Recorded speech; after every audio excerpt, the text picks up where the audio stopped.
It's the day after 9/11/2014, and it's been a 13-year journey for me to be where I'm at right now.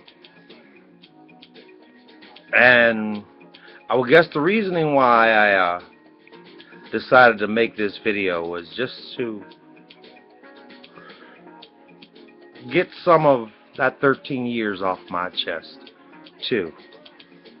So bear with me.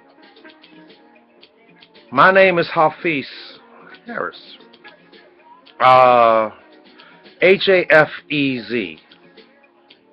Now, some people call me Alpha Master Pimp, Sir Easy, or Sir Hafez, or most of my friends all called me Hafez up until the day after 9/11.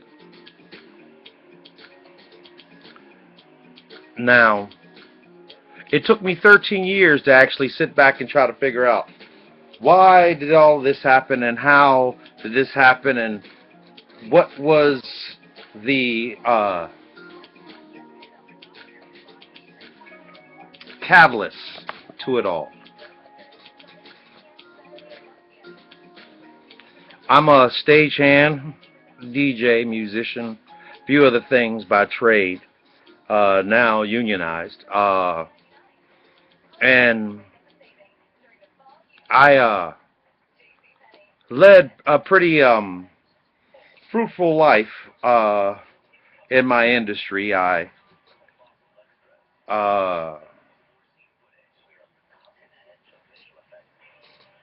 I had good freelancing and side work and, good work ethic and a darn good resume as to what all that I've done within the field of the International Alliance of Theater Technicians and Film Technicians and some more other things, respectfully. And along with being a veteran, a Marine. Funny it looked like that, right? I mean, nobody would ever thought that this image would have actually been in the uniform. I digress. 9/11. While a lot of things happened for a lot of people, for me, the personal journey actually was a little bit more intense because I was on the road with Gladys Knight, their band gear, and we just did 2 days in Dover, Delaware at the casino. And that's when we found out we had to be in London, Ontario by way of Buffalo, New York by 8 o'clock that morning at 12 o'clock that night. Now, if you know anything about a map, because most people don't because they do the GPS thing, so they don't have to worry about that. Anywho, there's no way for you to get from that point to that point. You'd have to go all the way out that way and then down and then up 95 and all of that. And that's illegally for a truck, at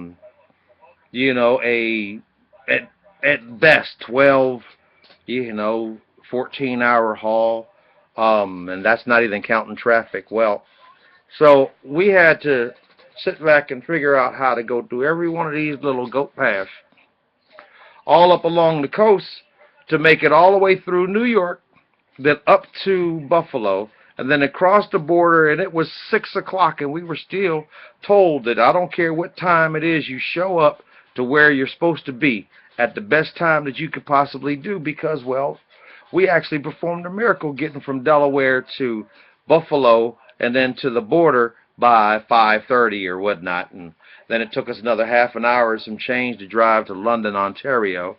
And then we pull up to the little thing, and this show had already started. And here we're the main act. And it was a real interesting experience for me and my friend who was driving the truck. His name was Dallas. He's from Tallahassee, and he's a gator hater.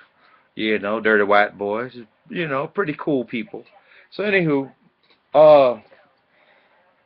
we actually make it there. We pull it off, and I'd like to say thank you to to Stagehand Union 103, London, Ontario. I think that's it, because that was one of the last union things that I been in contact with. After that gig, we got on the road, and the next thing that occurred by the time we got off of that road was 9/11.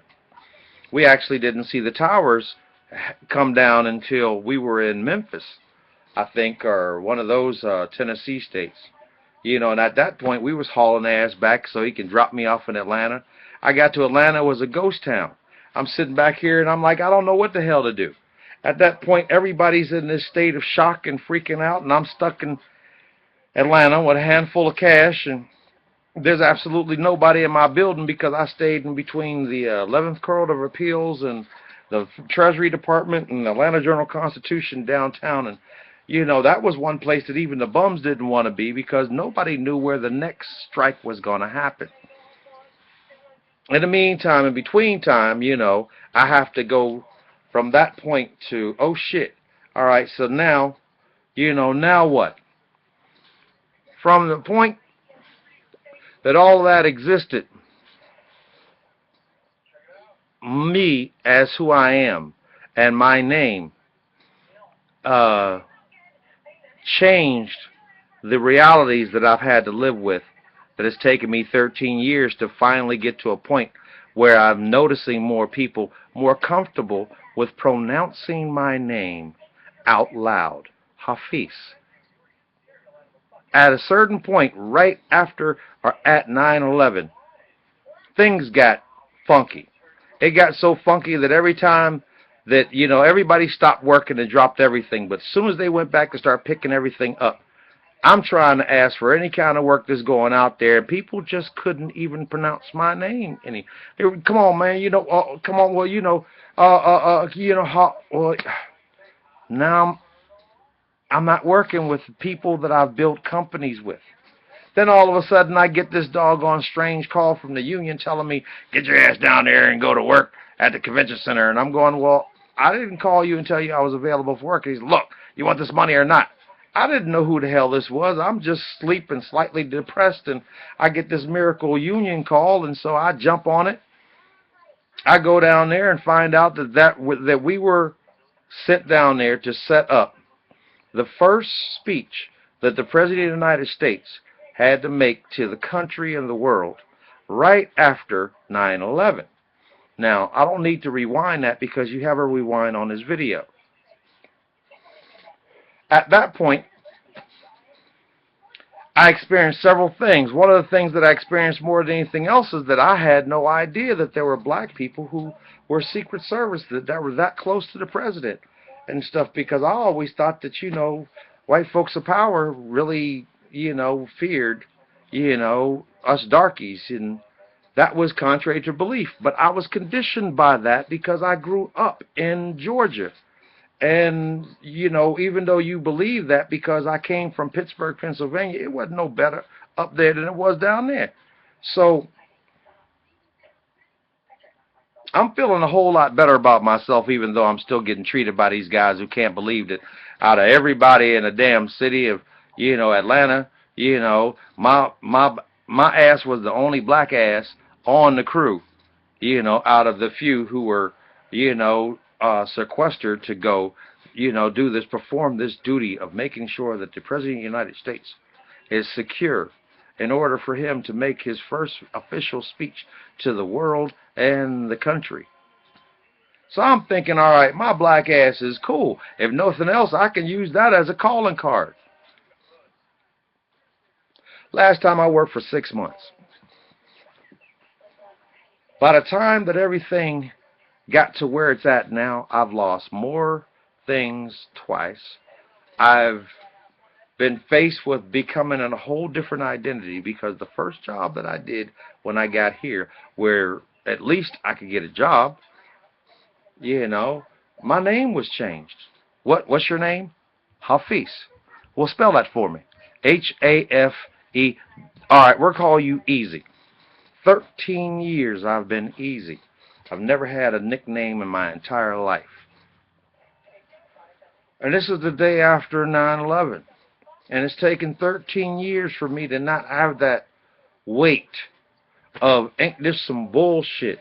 That one minute I'm a golden guy and the next minute I'm a motherfucker. Well, this motherfucker just wants to say, maybe a lot of y'all need to understand that people like me exist, and we deserve a whole lot more than a whole lot less from all of the bullshit that everybody else can't quite understand. Those children and those young kids and there's old folks out here in the rest of this country can't get like I get here in Washington, D.C. And for that reason, figured I'd make this just to explain to somebody who may not get what's going on in our country about our color and our culture and our casual racist tendencies. You have a good day and be good to yourselves and everybody else. Jerry Springer.